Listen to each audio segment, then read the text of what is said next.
Another episode of the Career Mindset podcast is live. And today we will talk about the holistic world of health, wealth, and well-being with a very inspirational guest, Richard Ranson.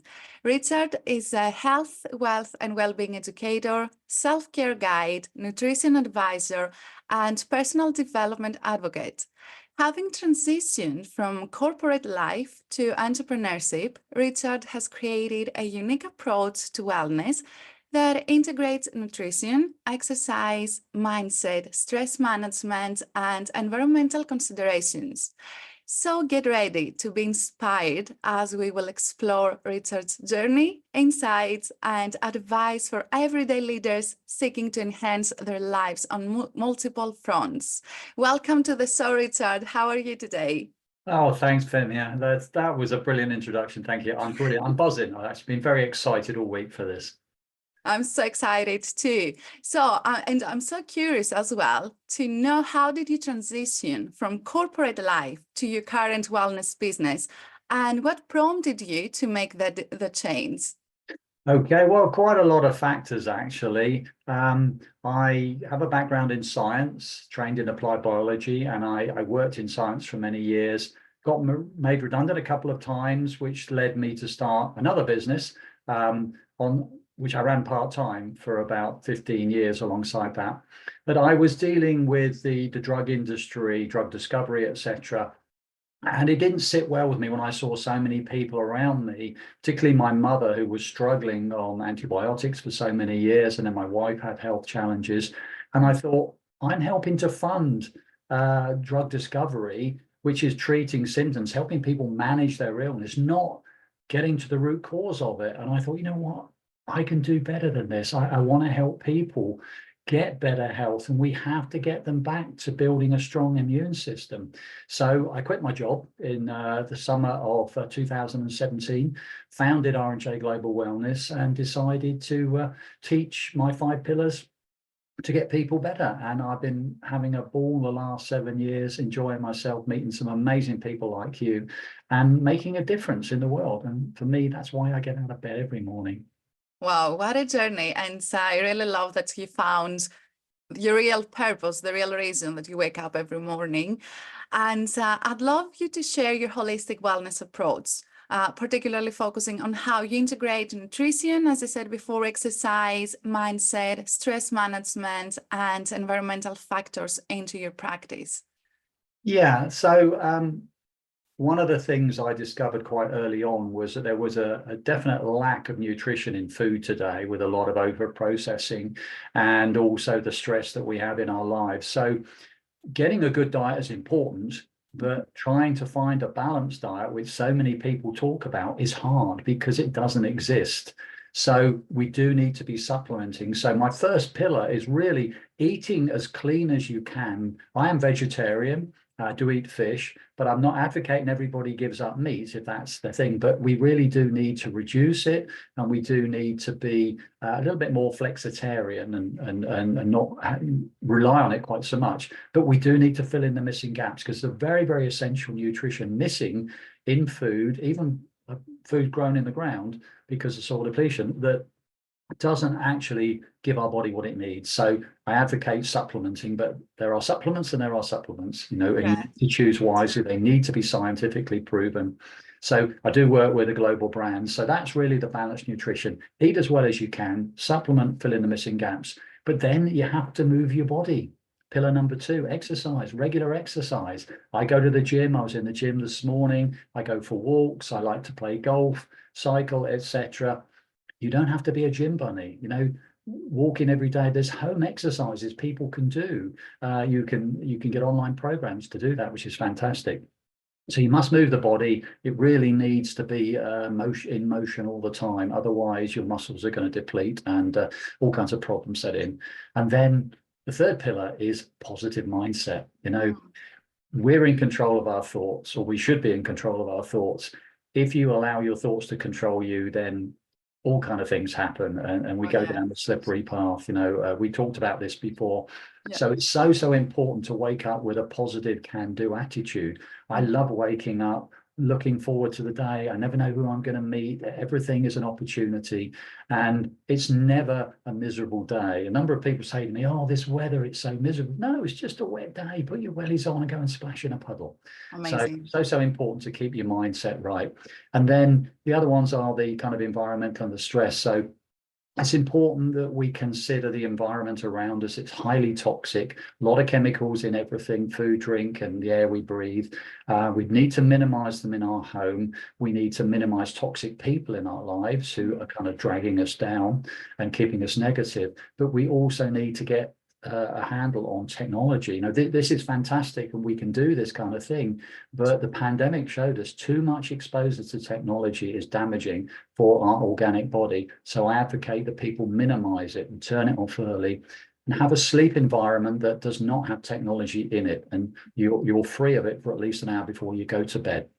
All of those kind of things will help with your stress, but then you can do great things for your stress. You can do breath exercises, you can do meditation, you can do yoga. I love going for physio and chiro once a month, and then add that into the exercise program, and it really will change your mind. So it's a holistic approach.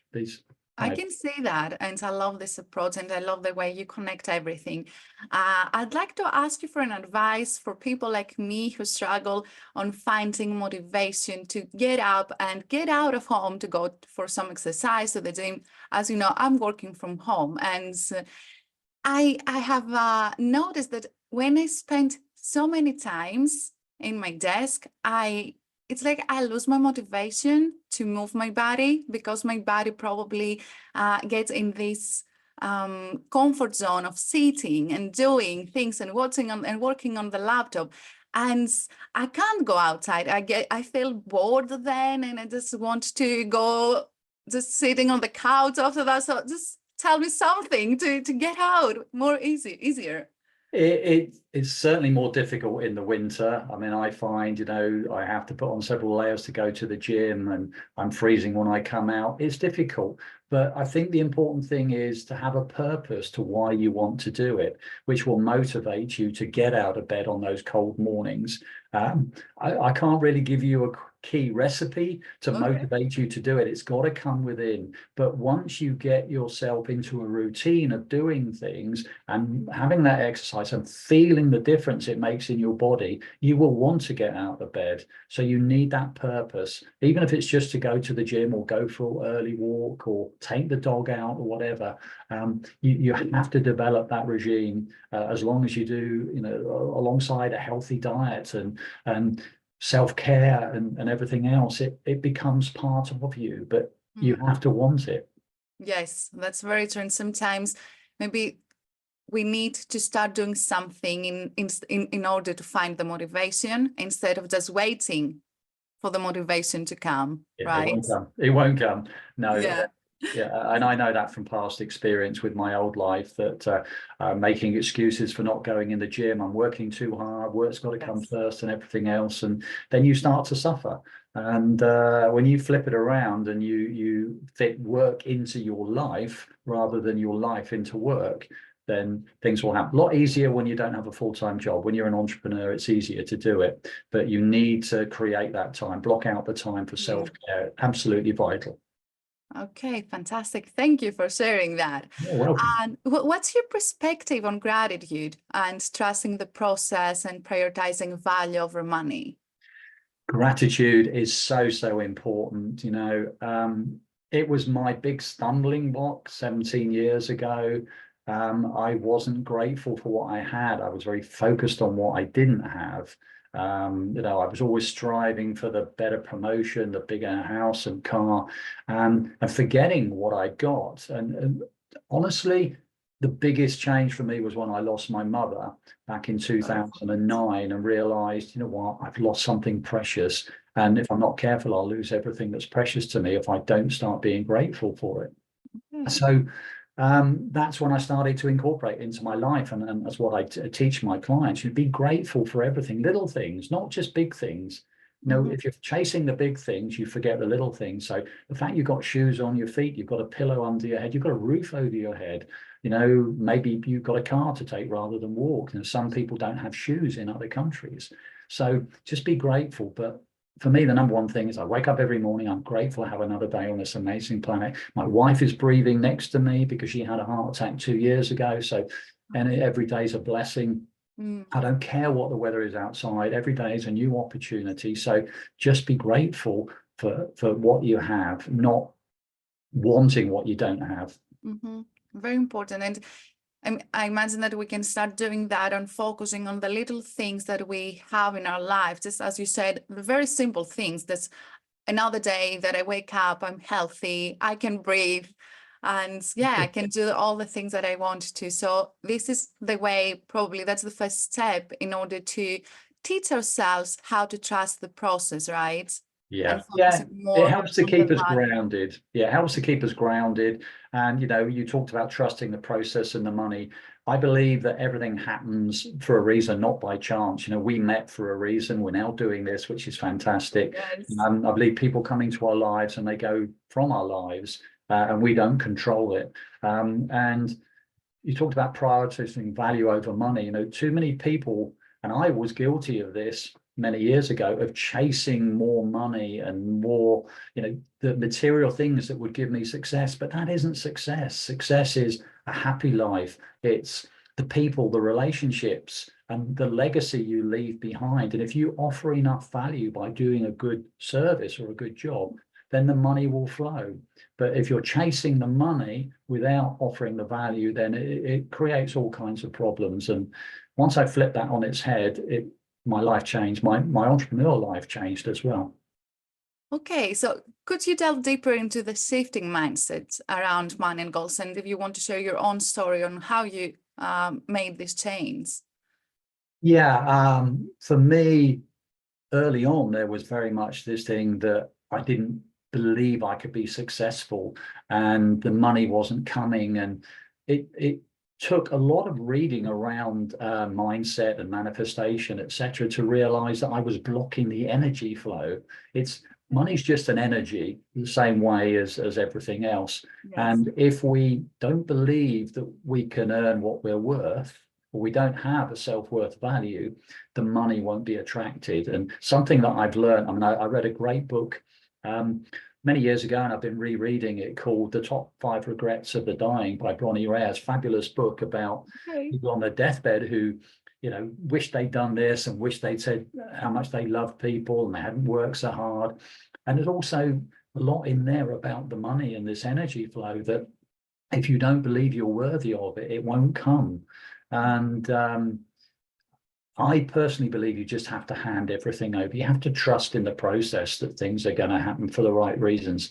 And I think if you're doing a good job and you're offering value and purpose to others, then you will get your reward if you just don't focus on the money. One of the things we do through our business is with the supplements we work with, we help to feed malnourished kids around the world. And my goal is to feed 100,000 kids around the world, not how much money that will bring me in. We will make a difference by doing this, but we need to grow what we're doing and reach more people. So I'm focused on who can we feed rather than how much money can I make. And I think once you start to approach it from that way, things will be very, very different. That's Don't fantastic. chase the money. Yeah. Value. That's fantastic. Just finding a bigger reason of doing what you want to do. Exactly. Focusing on that, finding your big why you want to do, why you want to wake up every day, and what impact maybe you want to make in the world. Could you share some of your strategies then that you use to help your clients replace limiting beliefs with empowering perspectives, and how you can help them unblock all these energies? Well, yeah, a lot of people are blocking the flow of this energy because they maybe have this imposter syndrome. They believe they don't have self-worth. Sometimes, and I was guilty of this, we block success because we can't see ourselves being successful. I mean, one of the best books ever written was called Think and Grow Rich. which was really the precursor to all the positive and personal development books out there. That is, you have to see yourself where you want to be. Not easy to achieve, and I was blocking it for many years. But you have to really believe it with every fiber and want it. And a lot of people can't see themselves being successful. They want it, but wanting isn't quite the same as believing you can achieve it. And it's all about what the mind can conceive and believe it can achieve. So the more you can believe and see yourself achieving, it will flow and your mind will help you get there. So very important to read some really good books. Like I mentioned, Think and Grow Rich and Top Regrets of the Dying. Other good books by Eckhart Tolle. I mean, I love him, The Power of Now. Live in the moment. The past is the past. Don't focus on that. Abundance by Peter Diamandis and Manifest by Roxy Laforte. I've got to look it up actually. Okay. That's the name. That's a brilliant book around manifesting and making it work for you. And of course, one of my favorites, Jay Shetty, Happy Mind, Happy Life. We have to free our mind from the thoughts controlling us. That we have to just focus on that we have a choice to choose our mindset. And I learned from John Assaraf, a very good mind coach, when I did his course, that we have the ability to control negative thoughts and replace them with positive ones. You can't have both in your mind at the same time. And one of his favorite teachings is, thanks for sharing. Okay. Acknowledge that, but today I choose this. I love it. And we can all do that. That will be my mantra from now on. I think it should be everybody's mantra. Yes. Acknowledge that you are having negative thoughts, but replace them. And I mean, I want to say I'm not an expert in any of these things I'm talking about, but I have learned and put it into practice in my own life, and it's made a massive difference. So hence, I don't see it as a miserable day. My great saying to people is, it's always sunny above the clouds. If you jump on a plane, you're going to find sunshine. So it's just a cloudy day. Yesterday was wet. Today out there, it's absolutely fabulous. So it's just the cloud that makes the difference and where the sun is in the sky. Wow, I love your perspective. I love your mindset. I love your energy. And I think that everyone needs a person like you in their lives to help you and, just spread this energy. Thank you so much for that. And I really agree on that in order to make a change in your life, you have to start believing that you can do it and you can see yourself as the successful person you want to be. And I can understand also that sometimes the struggle is that we focus on the facts that we can see in our lives, the negative facts, which are like a proof that, I'm not successful because I'm not good enough because of that, because I don't have the money that I want. Any advice on that? Again, the first step is to start believing. People tend to focus on the problem, as you've said, rather than the solution to that problem. But also past experiences will hold them back because they say, well, last time I tried that, this happened, and I don't want that feeling again. But every problem that you go through, every challenge is there as a lesson to teach you. And you either learn from it or you succeed, you never fail. So if you try something and it doesn't work, then why didn't it work? And you can look at changing that to move it forward so you will have success. But the average person's mindset is, I tried that once and it didn't work. And I'll give you a good example of that, which happened with me. I've been through a messy divorce, then a relationship which kind of let me down. And I met my lovely wife 32 years ago. And after we'd been together for only 6 months, she proposed to me on leap year. And I wasn't ready for it.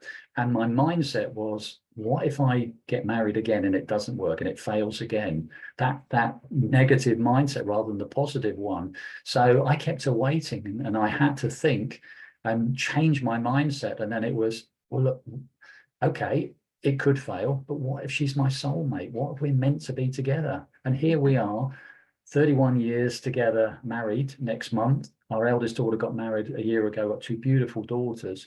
That would not be in my life if I had rejected her. So, we have to change this limited thinking we have, this fear. People are driven by fear, but all fear is false evidence appearing real. So we think of something and we make it real, but it's not reality. Change it round. Why not say, face everything and rise? Yes. You can do it. There isn't anything man can't do. I'm reading a great book at the moment by another hero of mine, brother of Lewis Hamilton, Nicholas Hamilton, who has he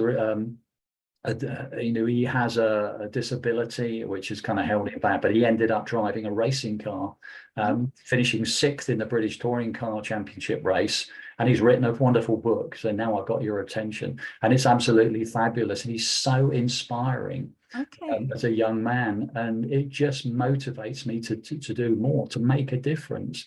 And he says in there about all the doctors that sort of said, oh, you'll never walk properly, you'll always be in a wheelchair or something like that. And his mum and dad said, we don't buy that.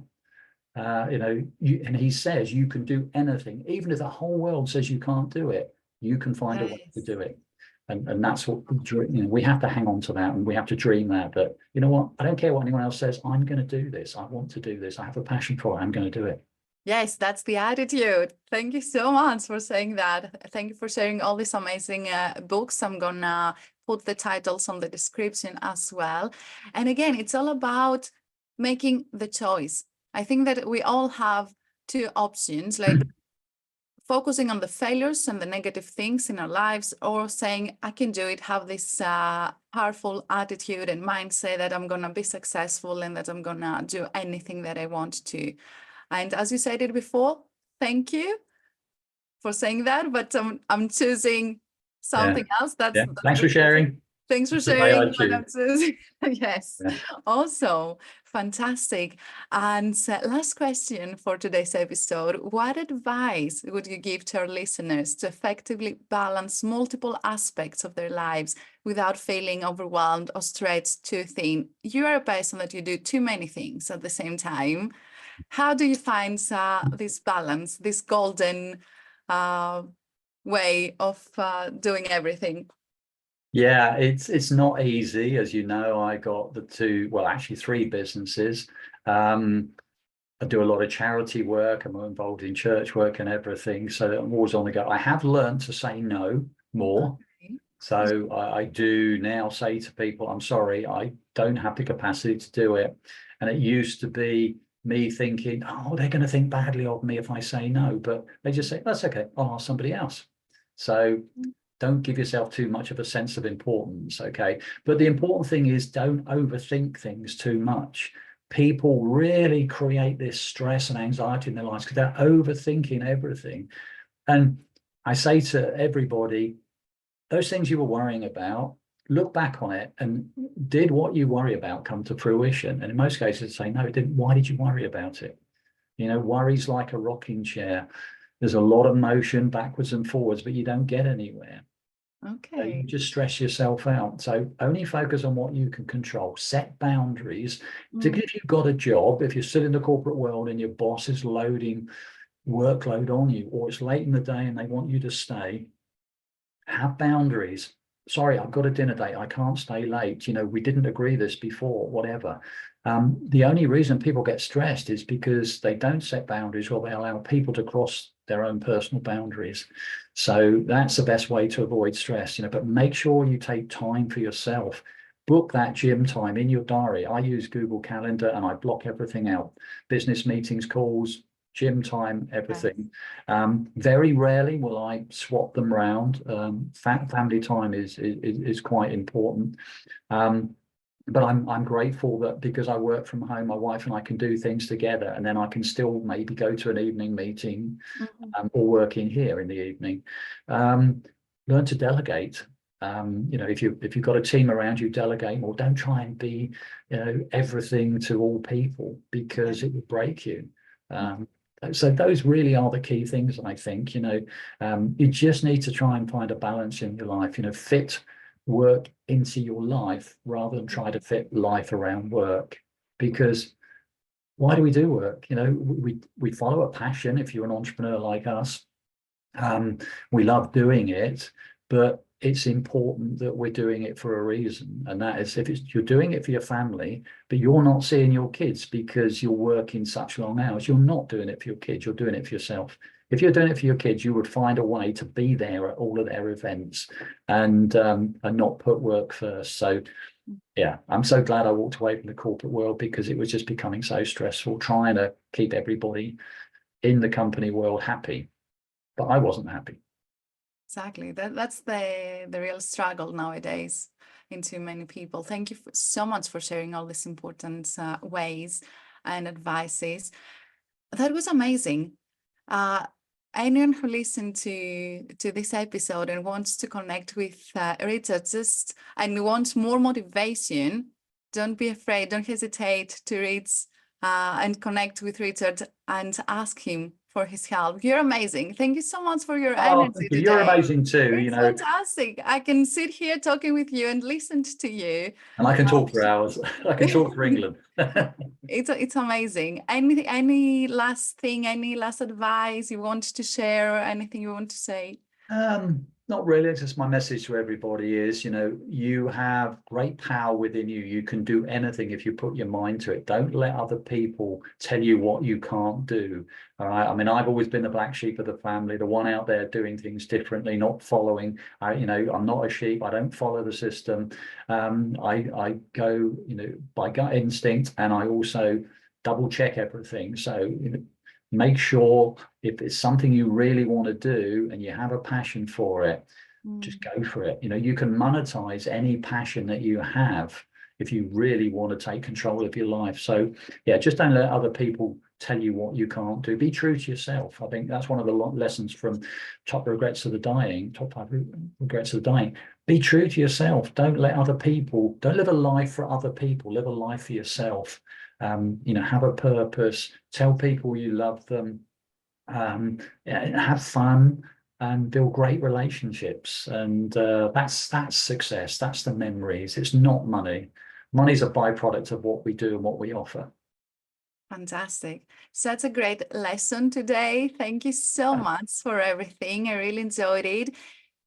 If you enjoyed it as well, don't forget to rate this episode and see you soon. Thank you. Bye. Bye.